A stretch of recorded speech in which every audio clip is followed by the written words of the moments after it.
کی جانب سے عروضی اسباق کا سلسلہ آگے جاری رکھتے ہوئے میں بھٹناگر شاداب آج پھر آپ کی خدمت میں حاضر ہوں۔ پچھلے سبق میں آپ نے بحر رمل کے آہنگ دیکھے اور آج کی ہماری بحر ہے بحر کامل۔ بحر کامل اور بحر وافر، یہ دو بحریں ہیں، بحر کامل اور بحر وافر۔ ان دونوں کا استخراج دائرہ متلفہ سے ہوتا ہے، لہٰذا پہلے ہم بحر کامل پر گفتگو کریں گے۔ آئیے آگے بڑھتے ہیں۔ بحر کامل کا بنیادی رکن ہے متفاعل۔ اس میں متا سبب ثقیل ہے، اس میں دونوں حروف بالاعراب ہیں، مطلب دونوں پر علامت لگی ہوئی ہے، میم پر پیش کی ہے، تے پر زبر کی ہے، اس کے بعد میں فا سبب خفیف ہے، آپ جانتے ہیں، ایلن وتد مجموع ہے۔ اب آپ نے دیکھا پہلے سبب ثقیل ہے، پھر سبب خفیف ہے، اس کے بعد وتد مجموع ہے۔ اس طریقے سے متفاعل بنا۔ اب جیسے میں نے آپ سے پہلے عرض کیا تھا کہ ایک سبب ثقیل اور ایک سبب خفیف، ان دونوں کو اگر ہم ملا دیتے ہیں تو وہ فاصلہ صغریٰ ہو جاتا ہے، لہٰذا آپ چاہیں تو متفا کو فاصلہ صغریٰ بھی کہہ سکتے ہیں۔ آئیے اب ہم بحر کامل کے آہنگوں کی طرف بڑھتے ہیں اور پہلا آہنگ دیکھتے ہیں۔ بحر کامل کا پہلا آہنگ مسمن سالم میں ہے، 1 2 3 4۔ آپ جانتے ہیں کہ مسمن آہنگ میں ہر مصرعے میں 4 ارکان ہوتے ہیں، یہاں سارے ارکان چاروں ایک مصرعے میں سالم ہیں اور دونوں میں ملا کر 1 2 3 4 8 ہو جائیں گے۔ اب تو آپ سمجھ گئے ہوں گے، اسی لیے لکھا جاتا ہے کہ شعر میں 2 بار۔ اب مثال آپ دیکھیں، بہت مشہور ہے، یہ آپ سب نے سنا ہوا ہے، وہ جو ہم میں تم میں قرار تھا، تمہیں یاد ہو کہ نہ یاد ہو، وہی یان وعدہ نباہ کا، تمہیں یاد ہو کہ نہ یاد ہو۔ یہ مومن خواہ مومن ہیں، تو یہ بحر کامل میں بہت ہی مشہور ہے ان کی غزل۔ اور اب آپ اس کی تختی دیکھیں کہ وہ جو متا، وہ جو ہم، فا، میں، یہ گرائی زیر کی علامت دی، عین کے مقابل ہے، تم لن کے مقابل ہے، میں یہ گری زیر کی علامت دے دی، نون غنہ شامل نہیں ہوتا، قرار قاف تے کے وزن پہ ہے، رے الف فے الف کے وزن پہ ہے، رے عین کے وزن پہ ہے، اور تھا لن کے وزن پر ہے۔ اس طریقے سے آپ نے دیکھا کہ دوسرے رکن میں متفاعل میں کس طریقے سے ہم نے تختی میں رکھا ہے ان کو۔ تمہیں یاد ہو، اب یہاں دیکھیے، تمہیں میں تم لکھ کے یہ گری زیر کی علامت دے دی اور نون غنہ شامل نہیں ہوتا، اس طریقے سے تمہیں ہو گیا تختی میں، دو چشمی ہے ضم ہو جاتی ہے، یاد ہو، تمہیں متا کے وزن پہ ہو گیا، یا فے الف دال عین کے وزن پہ اور ہو لن کے وزن پہ۔ اس طریقے سے آخری رکن ہے کہ نہ، نون پر زبر دے دیا، یاد ہو، متفاعل، مصرع اولیٰ کی تختی ہو گئی۔ اب مصرع ثانی دیکھتے ہیں، وہی میم اور تے کے مقابل ہیں۔ اب وعدہ کو ہم نے 2 حصوں میں تقسیم کیا ہے، پہلے رکن میں واو عین رہ گیا ہے، وا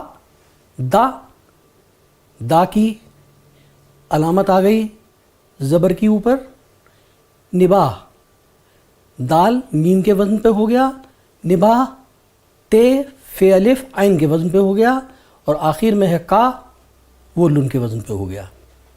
اس کے بعد میں ہے تمہیں یاد ہو، پھر اس کی تختی اسی طریقے سے ہے جیسے ہم نے پہلے دیکھی تھی، تمہیں متا کے مقابل ہے یا فے الف، دال عین کے مقابل ہے، ہو لن کے مقابل ہے۔ اس طریقے سے متفاعلن ہمارا یہ تیسرا رکن تھا سالم۔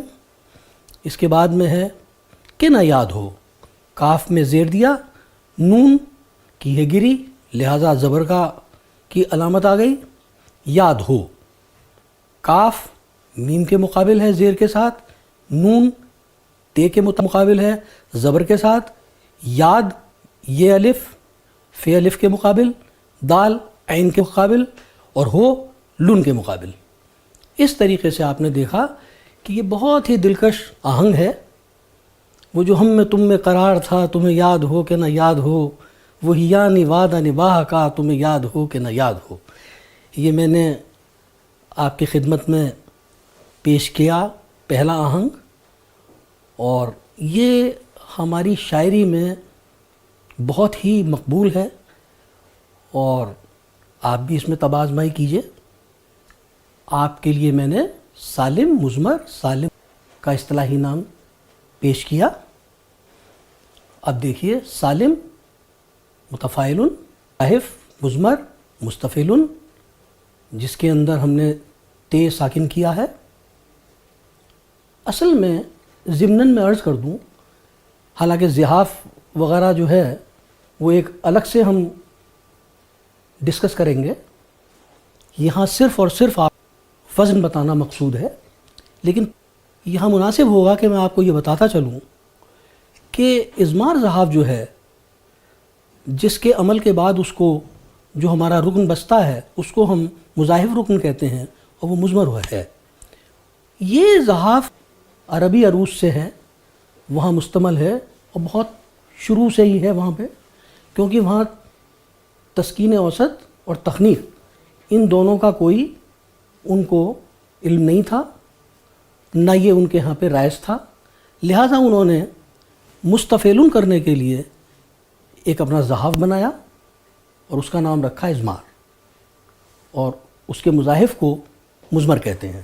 بہرکیف یہ بات میں نے آپ کو ضمناً عرض کر دی تاکہ آپ کے دھیان میں رہے۔ اب آپ دیکھیے کہ کبھی چاندنی میں سیر کو کسی گل ستاں جاؤ گر، کوئی خار دامن تھام لے مجھے یاد کرنا اس گھڑی۔